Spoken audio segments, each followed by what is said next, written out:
Good morning. So, we are going to continue our discussion on neural network for pattern recognition. So, firstly I will just briefly go through what we have done in our last class, then we will proceed further. So, in the last class we have talked about a single layer, single output neural network, where when I say it is single layer, basically there are two layers.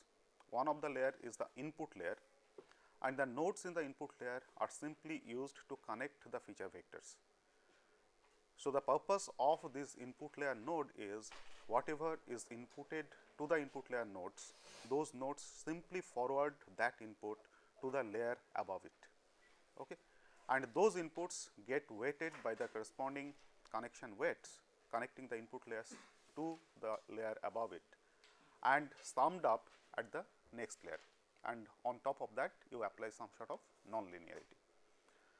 So, effectively the single layer, single output neural network we have said was something like this, that it has a number of input layer nodes. So, this is the layer which is input layer.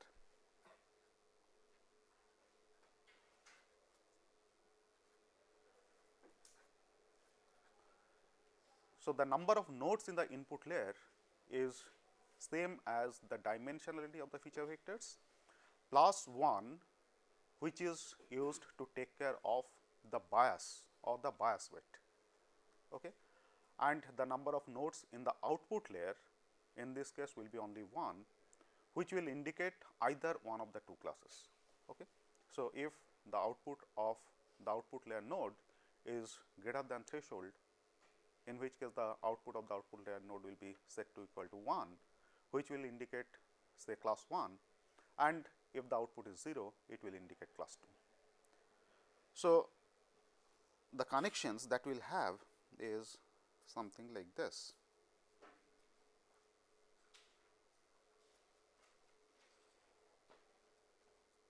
So, here I have x 0, which is usually set to 1, and the connection weight over here is W 0, which takes care of the bias weight. Whereas, the other inputs will have the different feature components x 1, x 2 up to say x n, and the corresponding connection weights are W 1, W 2 up to W n, okay. And output of the output layer node, which let us say that this output is equal to D, okay. So, this is my output layer node,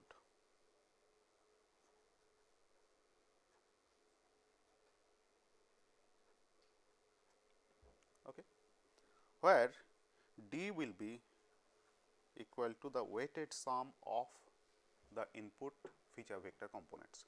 So, it will be simply summation of W I x I, where I varies from 0 to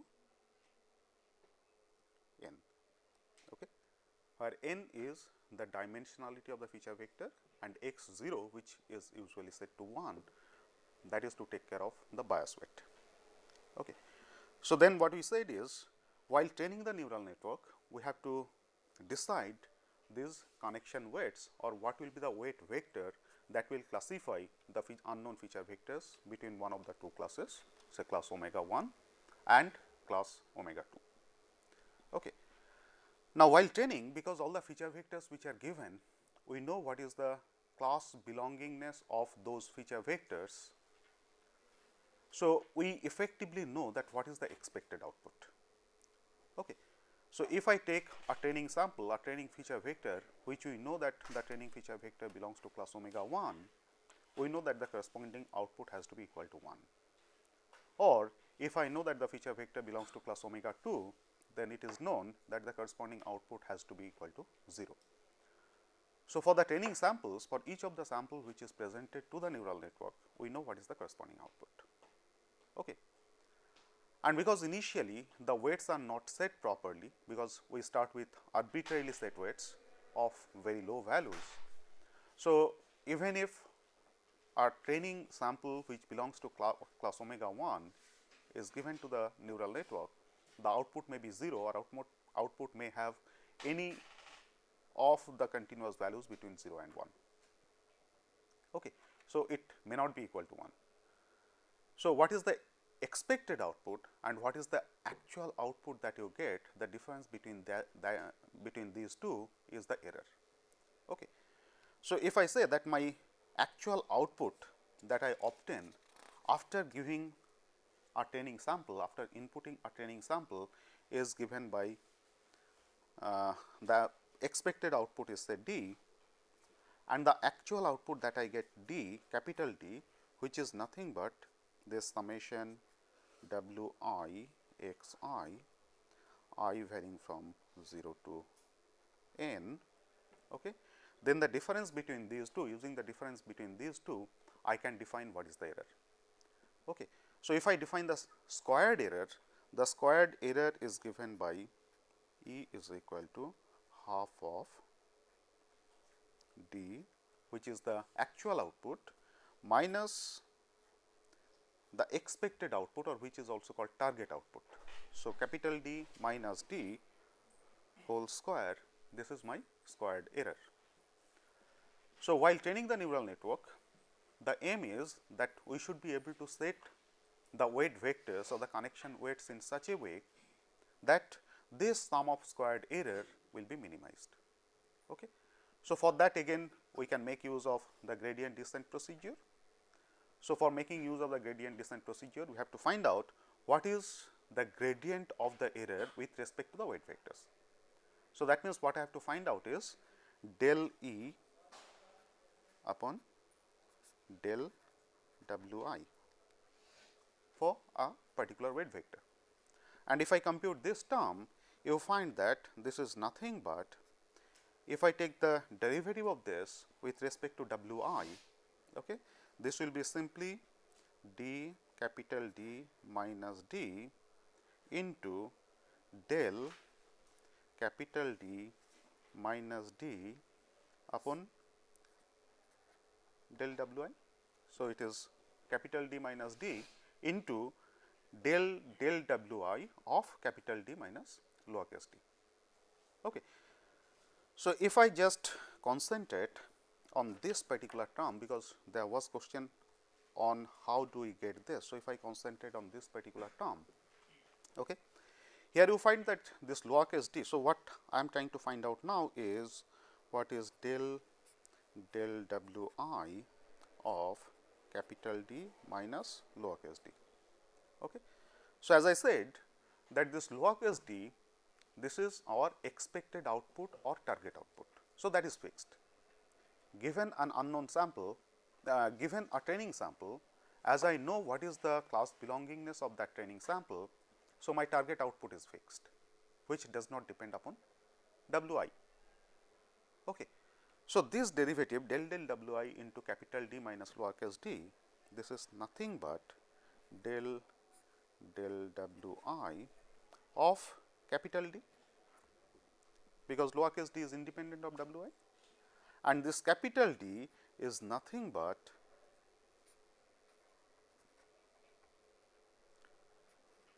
summation of W I x I, okay, where I varies from 0 to capital N.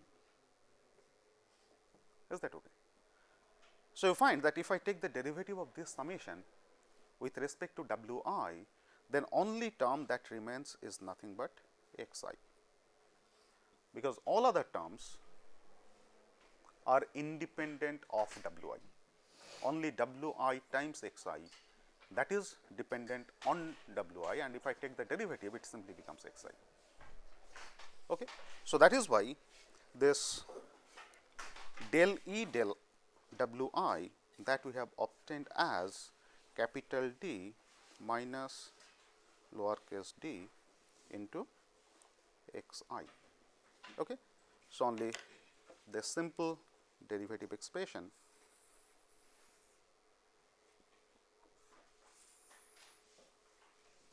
this has given me this particular expression. Okay. So, while training the neural network, as our aim is to set the weight vectors, okay, so we have to go for an weight adjustment algorithm. That is what is neural network training. So, in this weight adjustment algorithm, initially we have to start with some arbitrary weight vectors. Okay. So, you set some random weight vectors for different Wi, you select some random values and the values are quite small. Okay. So, you generate small random values which are taken as Wi, or I generate a random weight vector. So, I have that Wi 0, that is the initial weight vector, which is set randomly, random but very small value, and then in every iteration Wi k plus 1 will be some update on Wi k, that was the value of Wi in the previous iteration. Okay. So, this will be Wi k minus eta, where eta represents what is the rate of convergence, into this expression del E del Wi, which is nothing but capital D minus lowercase d into xi. Okay. So, this will simply be capital D minus lowercase d into xi. This is my update rule. Okay. So, how do you train the neural network? You feed the training vectors one after another. For every such training vector, you find out what is this component d minus capital D into xi, which is the input vector component. Okay. And this Wi k was the previous weight. So, you modify the previous weight according to this update formula. Okay. So, that you do in the first pass for every sample. With every sample, the weight will be modified. Okay. So, once the weight is modified for every sample, I do not know whether for a previous sample for which the weight was modified, because after modification with the previous unclassified sample, again the weight vectors are getting modified. So, it may so happen the previous sample, with the previous sample, either the previous sample will be properly classified or it will be wrongly classified. So, if it is wrongly classified, I have to modify the weight vector again, and this iteration is continued until and unless either all the training vectors are properly classified, or I come to a situation where the error, that is d minus capital D minus lowercase d, that error is quite small, it is within tolerable limit. Okay.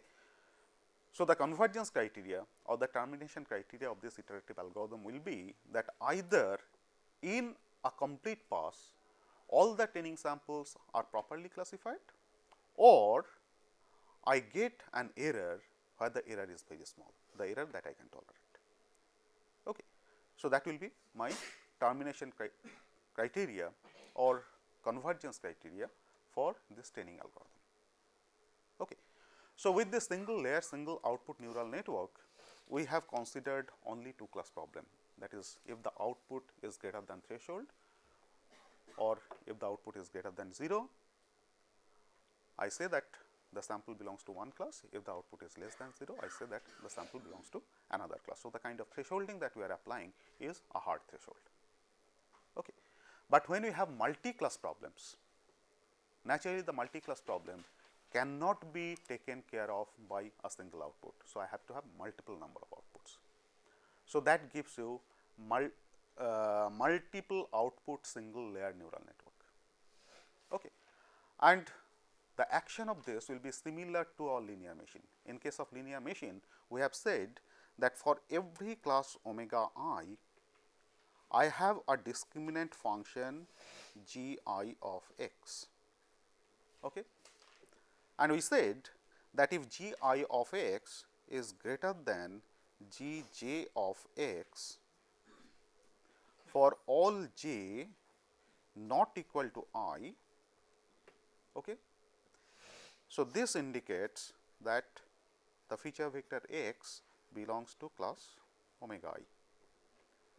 That means, for every class I have a discriminant function for the given unknown feature vector x, you compute the discriminant function for every class, and whichever class gives you the maximum value of the discriminant function, okay, you assign this unknown feature vector x to the corresponding class, right. So, if I want to have this similar kind of action using this neural network, then obviously I have to have a neural network with multiple number of outputs. Okay. So, the input layer as before will remain same, that is the number of neurons in the input layer will be same as the dimensionality of the feature vectors plus 1. So, that additional node takes care of the bias weight. Okay. And in the output layer, we have a number of nodes which is equal to the number of classes that we have. Okay. So, if there are say m number of classes, then in the output layer I have to have m number of nodes.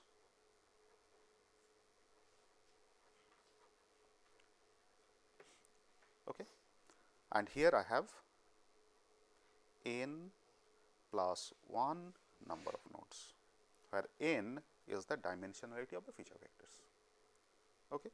So, you apply the feature vectors to these input layer nodes. As we have assumed, the first component is equal to 1, okay. That takes care of the bias weight W 0. Other components are x 1, x 2, so up to here I have x I, okay, and here it is x n. Now, the connection is like this, that for every input layer node, the output of every input layer node will be connected to the input of every node in the upper layer. Okay. So, the connection will be like this. Let us consider one node over here. So, this is the jth node. Okay. So, similarly, it will be like this.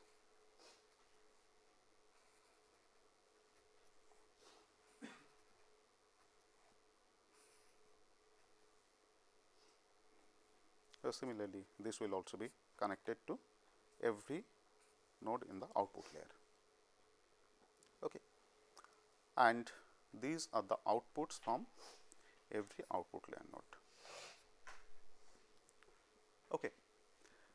Now, output of the jth node, suppose I call it jth node in the output layer. Output of the jth node in the output layer will be nothing but, if I represent this by say dj, which will be equal to sum of wij xi, where I varies from 0 to capital N. Okay. And what is wij? wij is the connection weight from the output of the ith layer in the input node to the input of the jth layer in the output node. So, when this is my ith node in the input layer and this is the jth node in the output layer, this connection weight from the ith node in the input layer to the jth node in the output layer is wij, right. So, given this sort of connection and this sort of network topology, here training of the neural network means that I have to select all the connection weights wij for all values of I and all values of j. Okay. And unlike in case of single layer network, single output neuron, where the output was a scalar value, it was not a vector. Okay. It is a single value, either 0 or 1.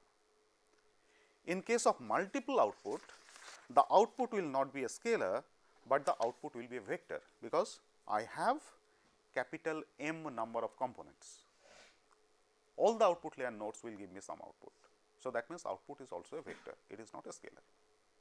However, for a known feature vector, that is during training, as we are using all the feature vectors for which the class belongingness is known.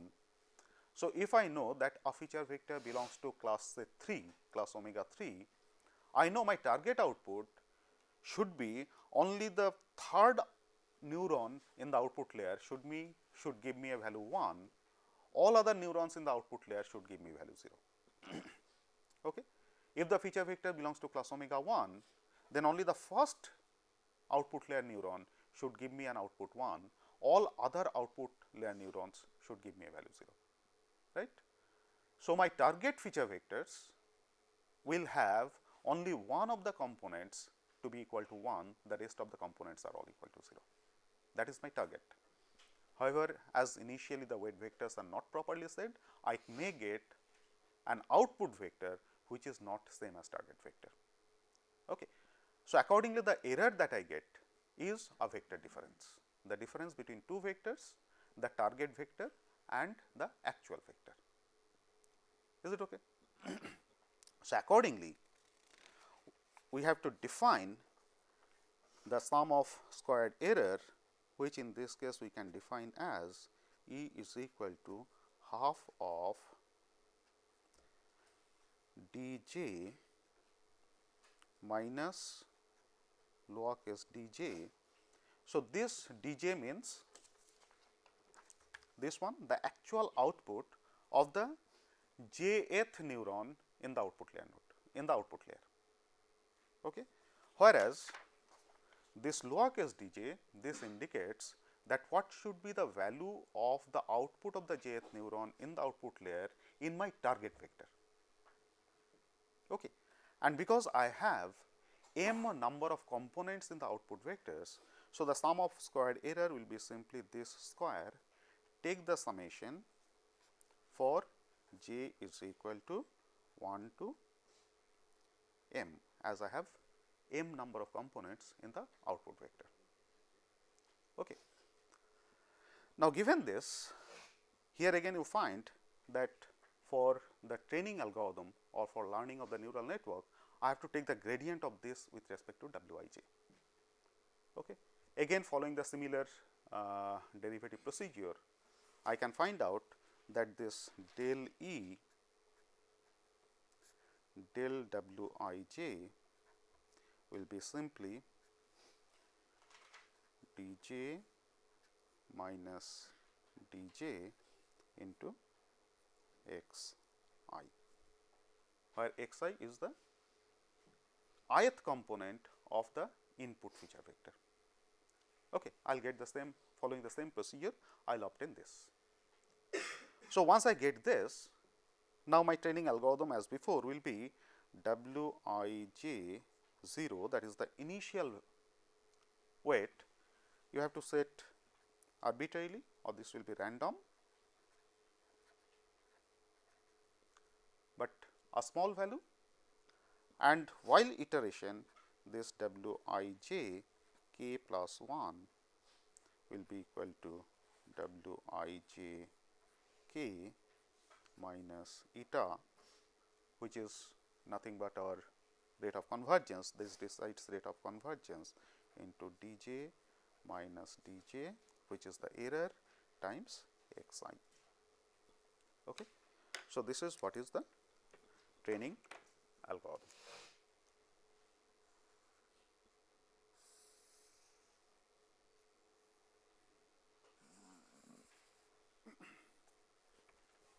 Okay.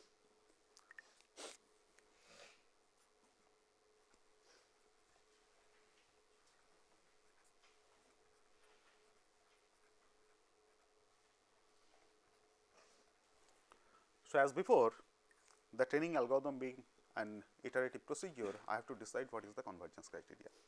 So, again here the convergence criteria can be either all the training samples are correctly classified by a particular set of weight vectors, or I reach a condition where the error value is very small, that is the error is tolerable. Okay. Now, if you look at the discriminant functions that this kind of neural network actually imitates, this is a linear discriminant function, because it is nothing but sum of wij xj for all values of I varying from 0 to capital N. So, it is a linear equation for fixed weight vectors.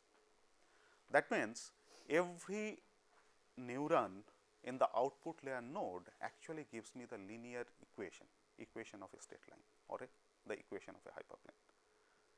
So, that simply says that if the classes are linearly separable, I can design the decision boundary using this sort of neural network. Okay. But if they are not linearly separable, a single layer neural network cannot give me the decision boundary. Okay. So, let us take some few examples from say binary arithmetic. Let us take the case of an AND gate.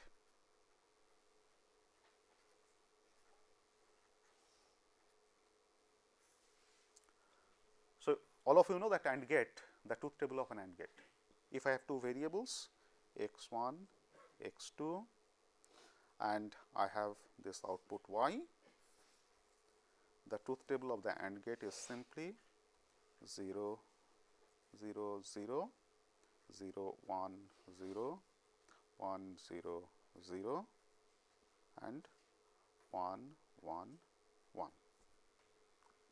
Okay.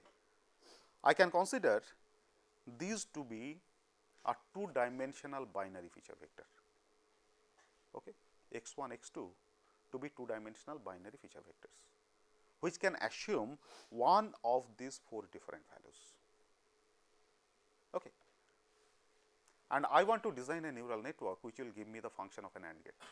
That means, output should be equal to 1 only when both the feature vectors, both the feature components are equal to 1, and output should be 0 if any or both of the input feature components are equal to 0.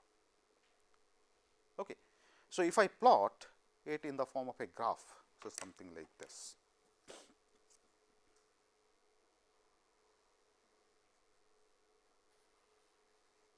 This is my x1 dimension, this is my x2 dimension and this is the origin. Okay. So, for 0, 0, I take 0 over here, this is say 0 and somewhere over here say it is 1. Okay. So, if x1 is 0, x2 is 0, output should be equal to 0. Okay. If x1 is 0, x2 is 1, then also output should be equal to 0. If x1 is 1, x2 is 0, then also output should be equal to 0. If x1 is x1, x2, both of them are 1, then output should be equal to 1. Okay. Something like this. Is it okay? So, find that given this sort of plots of the outputs, I can define a boundary line somewhere over here. Okay. So, this is my classifier, right, and given this sort of classifier, you find that I can have a single layer, single output neural network, which will give me this sort of decision boundary. And one of the possible neural networks that can give me this sort of boundary is like this. I will have 3 inputs, okay, and 1 output. So, one of these 3 inputs will have input is equal to 1 and the other output inputs will have my feature components x1 and x2, right. The connection weights can be something like this.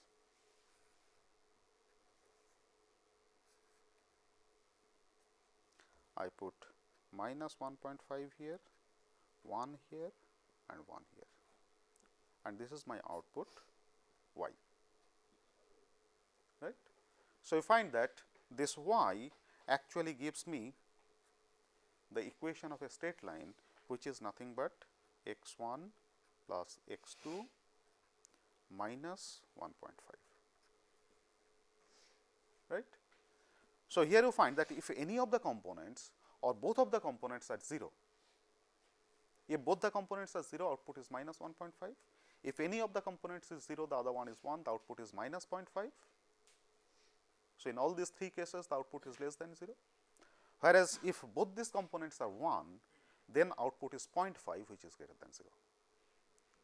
Okay. So, whenever this y is less than 0, I can set output to be equal to 1. Whenever y is less than 0, I can set output to be equal to 0. Whenever y is greater than 0, I can set output to be equal to 1. Okay. So, this simple neural network can perform the function of an AND gate. Okay. Similarly, if I take another example, that is an OR gate.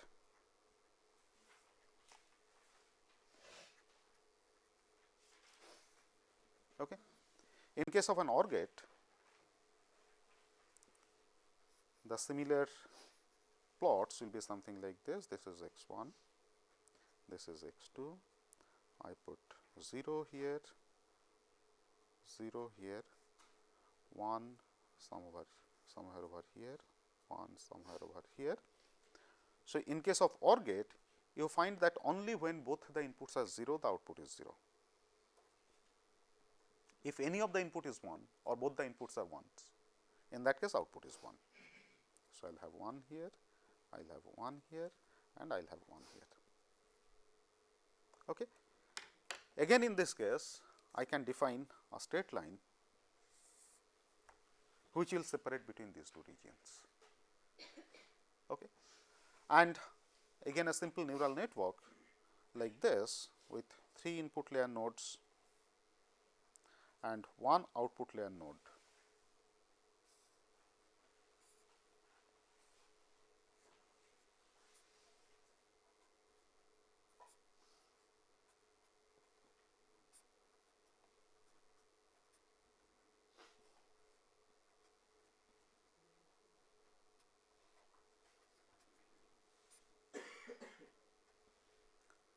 Okay. Where this y again gives me a linear equation which is nothing but x1 plus x2 minus 0.5. Okay. So, here you find that if both x1 and x2, both of them are zeros, the output is minus 5, which is less than 0. In all other cases, if any or both of them becomes 1, the output becomes greater than 0. Okay.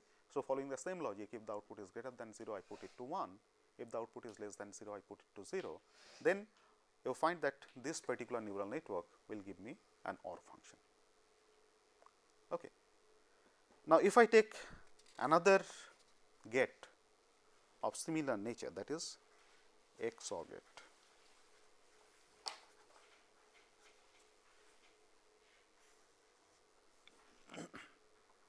In case of XOR gate, if I plot similar functions x1, x2, I put 0 here, 0 here, 1 here, and say 1 here. In case of XOR gate, if the inputs are 0, 0, the output is 0. If the inputs are 1, 1, then also output is 0. If the inputs are 0, 1 or 1, 0, then only output is 1. So, I will have an 1 here, I will have an 1 here. Now, given this sort of situation, you find that I cannot draw a single straight line which will separate the space where in one of the half space the output is 0, in the other half space the output is 1. Or effectively what I need is I have to define 2 straight lines over here. Okay. So, that I can put this 0 output in one region and the output 1 to be in another region. Okay. So, this is a very simple example, and I cannot have the equation of a single straight line which can divide this space into such a sort of region. Okay. So, naturally a single layer neural network cannot give me a solution for a simple problem something like this, where the region cannot be divided into 2 half spaces using a linear straight line. So, exactly for this kind of situation where the region is not linearly separable, I have to go for multi-layer neural network. The single neural network does not work in this type of cases. Okay. So, I have to have multiple layer neural network where one of the layer is obviously the input layer, which we do not consider in deciding the number of layers. and the other layer is the output layer. In case of single layer, we have said we have only the output layer. Okay. And in between, I have to have a number of hidden layers. Okay. And it is observed that if you have 2 hidden layers, 1 or 2 hidden layers, 2 at the most, that is sufficient to solve most of the practical problems. Okay. So, you go for multi-layer neural network with 1 output layer and 2 hidden layers, or if the problem is simpler, we can have 1 output layer and 1 hidden layer. The number of nodes in the input layer will be same as the dimensionality of the feature vector plus 1. The number of nodes in the output layer will be same as the number of classes for which we are designing the classifier, and number of nodes in the hidden layers, those are actually variable. Okay. And so far there is no formal way in which we can decide that how many nodes in the hidden layer that we have to have for a kind of problem. Okay. So, it depends upon how complex the decision boundaries are among the different classes. Okay. So, in case of this multi-layer neural network, which is also called multi-layer perceptron or MLP. Okay. This is multi-layer perceptron.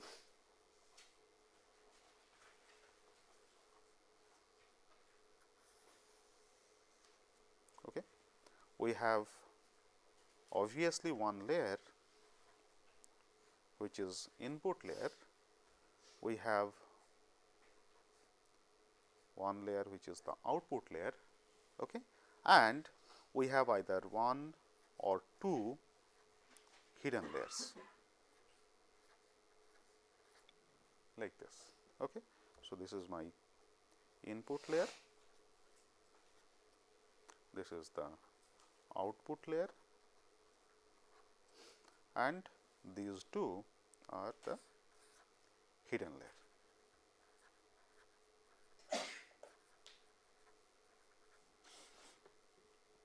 Okay. So, as before, the outputs from the kth layer goes to the inputs of the k plus first layer, okay, and every neuron, output of every neuron in the kth layer is connected to the input of every layer in the k plus first layer. Okay. So, I put it like this.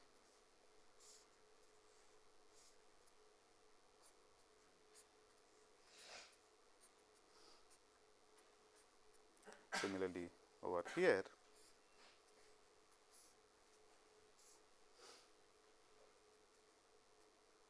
so all of them will be connected. Okay. Similarly, here,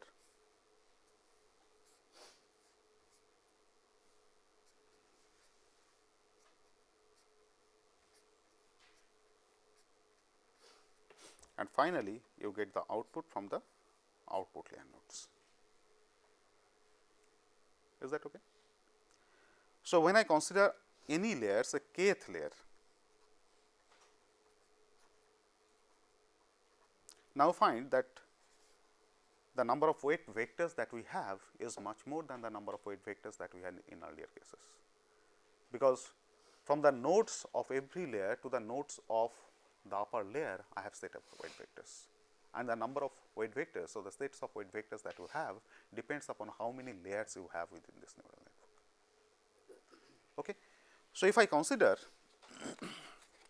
say node, and not only that, each of the nodes in all the layers except the input layer gives a nonlinear function, employs a nonlinear function, which earlier case we said that this nonlinearity was hard nonlinearity or threshold nonlinearity.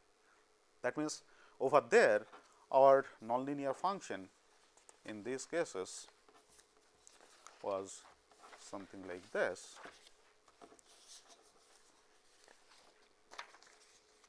The nonlinear function that we had was of this form, that is, if y is less than 0, then output is 0. If y is greater than 0, then output is 1. Okay. So, this is my 0 line and this is y, and this is the output. So, this was also a nonlinear function, but this nonlinearity was a harder nonlinearity. Okay. Whereas, in case of multi-layer neural network, the nonlinearity which is used is not a hard nonlinearity, but it is a sort of sigmoidal function. Okay. And the sigmoidal function is given by this expression.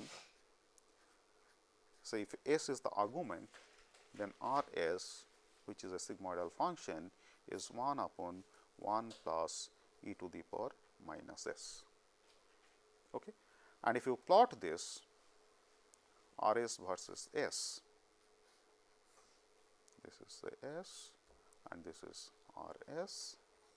Okay. The plot will be like this.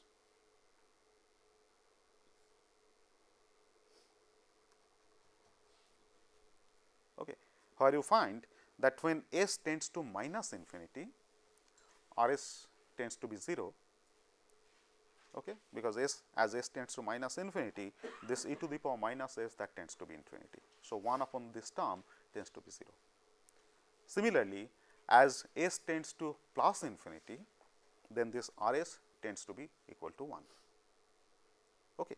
So, I have the output function which is limited between 0 and 1. As S tends to minus infinity, R S tends to be 0. As S tends to plus infinity, R S tends to be 1, and at S equal to 0, the value of R S is equal to half. So, it is a symmetrical nonlinear function around the value S equal to 0, right. The advantage that we get by using this type of nonlinearity is that this function is differentiable. In case of hard nonlinearity, because I have a discontinuity at S equal to 0, it is not differentiable. Whereas, this function being a continuous function, it is differentiable, and not only that, if I take the differentiation of R S del R S del S, that gives us a very simple form. This is nothing but R S into 1 minus R S. If you differentiate this R S with respect to S, you will get this sort of differential output, right. So, here I assume that in this multi-layer neural network, I have total k plus 1, capital K plus 1 number of layers. One of them is the input layer, and I have capital K number of layers, including the hidden layers and the output layer. So, the total number of layers is capital K plus 1. Okay. And when we say that it is k layer MLP, where k indicates the number of layers excluding the input layer. Okay. Now, given this sort of situation, I have to, when I talk about the input to a particular node, or when I talk about output from a particular node, I also have to identify that which layer it is. Okay. So, I have to identify which layer and at the same time which neuron in that particular layer. Okay. So, if I say the output of the kth layer neuron, or say ith node in the kth layer neuron, that will be represented by x I k. Okay. This is output of ith neuron in kth layer. Let me put it as lowercase k, so that it is a variable, and we have said that capital K is the number of layers. Okay. So, x I k as k superscript and I subscript, this represents output of ith neuron in the kth layer. And obviously, this output is fed as an input to a node in the k plus first layer. Okay. So, when I talk about the output of the k plus first layer or jth output of the jth neuron in the k plus first layer, okay, that I can write as x j k plus 1. Okay. This is output of the jth neuron in the k plus first layer, which gets input, this sort of input for different values of I. Okay. So, this I can write as W I j, because every ith node in the kth layer, from every ith node in the kth layer, this jth node in the k plus first layer gets input. So, this is W I j, and between which two layers. So, I write it as k plus 1, indicating that it is the connection weight between the kth layer neuron and the k plus first layer neuron. So, W I j k plus 1 into x I k, that is output of ith node in the kth layer neuron. Okay. Take the summation of this for I varying from 0 to, let us put it as m k, indicating I have m k number of nodes in the kth layer. Okay. And I is equal to 0 indicates that if I want to incorporate any bias in the kth layer also. Okay. So, I can have bias only in the input layer, I can also have bias in every other layer as well. Okay. So, m k is the number of nodes in the input layer and plus 1. Okay. So, the total number of nodes in the input layer is m k plus 1. So, I set I is equal to 0 to m k. Okay. And on top of this, I have to have this nonlinearity. Okay. So, the whole thing will be a nonlinear function of this. So, R of this. Okay. So, output of the jth neuron in the k plus first layer is the weighted sum or nonlinear function of the weighted sum of outputs of all the neurons in the kth layer, where this weight is given by the corresponding connection weights W I j k plus 1. Okay. And this is valid for all the hidden layer nodes and the output layer node. Okay. So, every node in every layer gets outputs from the nodes in the previous layer, except the input layer node. To the input layer node, we directly feed the inputs, and the output of the output layer node, that we directly get as outputs, that is not fed to the neurons of any other layer. Okay. So, given this sort of formulation or this sort of architecture of the multi-layer neural network, here again I have to find out what will be my training procedure. Okay. So, to do the training procedure, I follow the similar type of approach, that is the gradient descent approach. So, for that I have to find out what is the error I get at the outputs of every layer. Okay.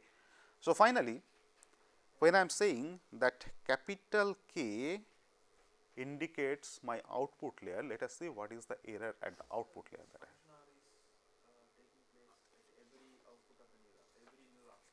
This function R every neuron except the input layer.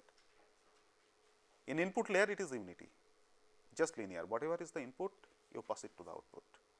But in all other layers this nonlinearity is present. Okay. Which in case of single layer neuron we said that this nonlinearity is present only in the output layer nodes, not in the input layer nodes, and there we have considered the nonlinearity to be a hard threshold. Okay. Here we are considering this nonlinearity to be a sigmoidal function, it is not a hard threshold. There is reason for it.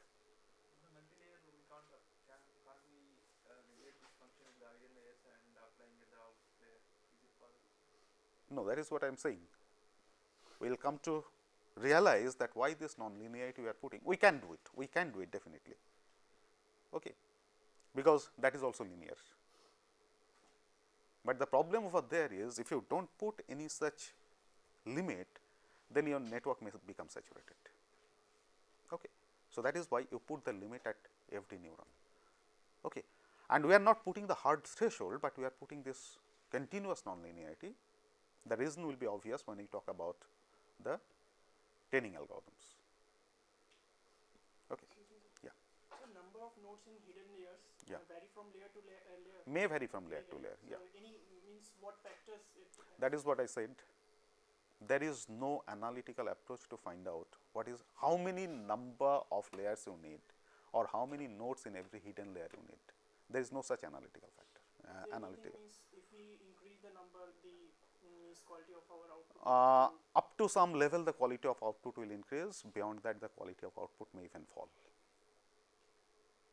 Okay. So this nonlinear function is different for different layers? It can be different for different layers, or it can be same as well. The usual practice is you use the same nonlinear function. Okay. What is needed is, in each of these layers, the nonlinearity that you introduce, the nonlinearity should be a continuous function, or it should be a derivable function. I should be able to find out its derivative. Its derivative should exist. Okay. That is the constant. Why? As I said, that will be clear when I talk about the training algorithms. Why we want that this function should be a differentiable function. Okay. So, what is the error?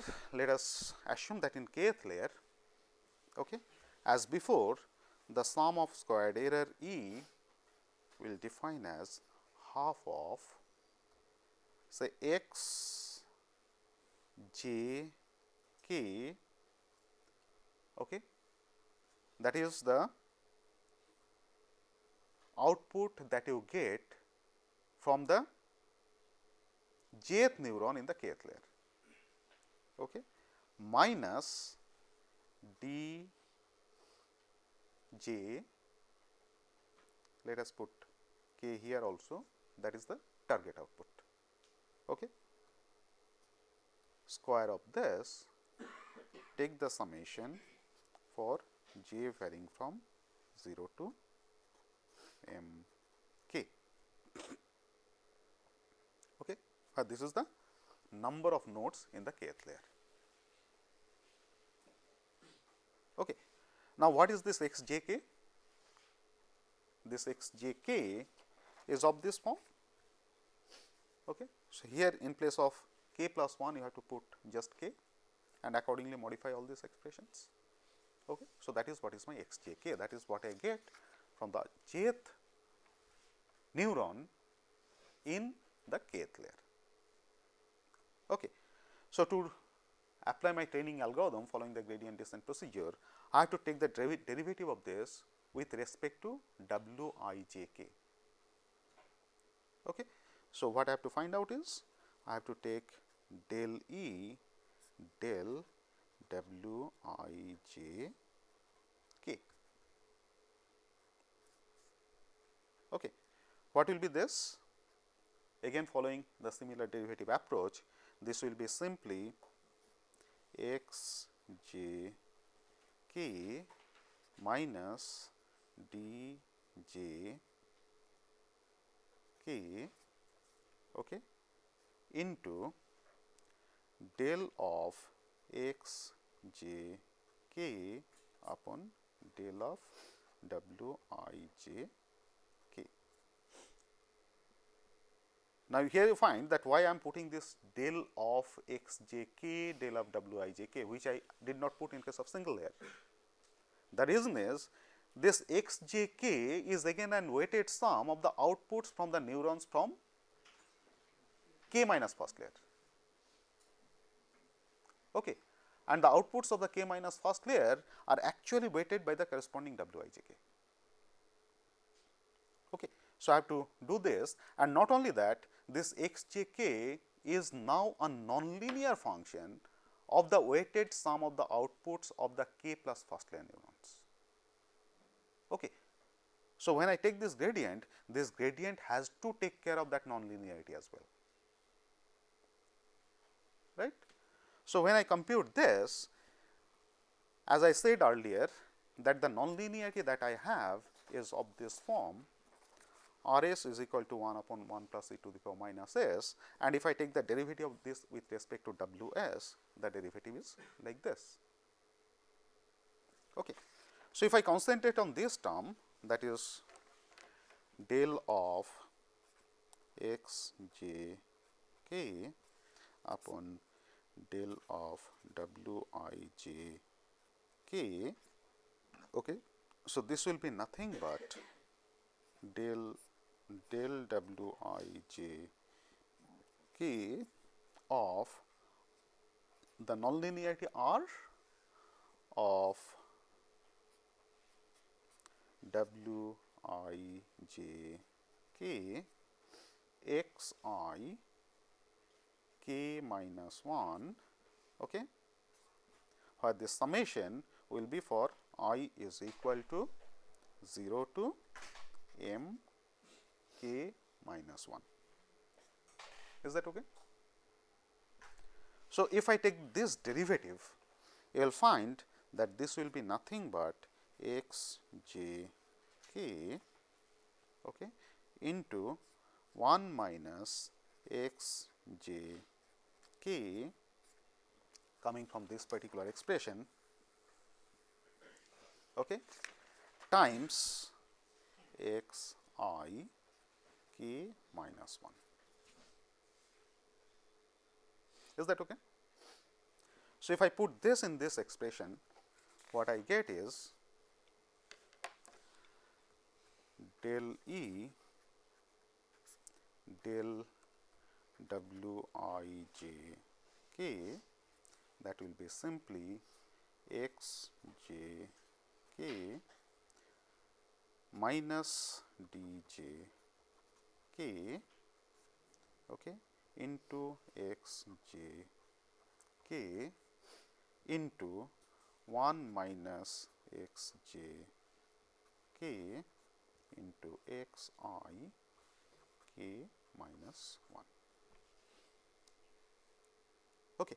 So, this will be the derivative of the error with respect to W I j k. Okay. So, naturally, when I go for the iterative algorithm, iterative training algorithm, I have to use this derivative for updation of the weight vectors, and this has to be done from layer to layer. Okay.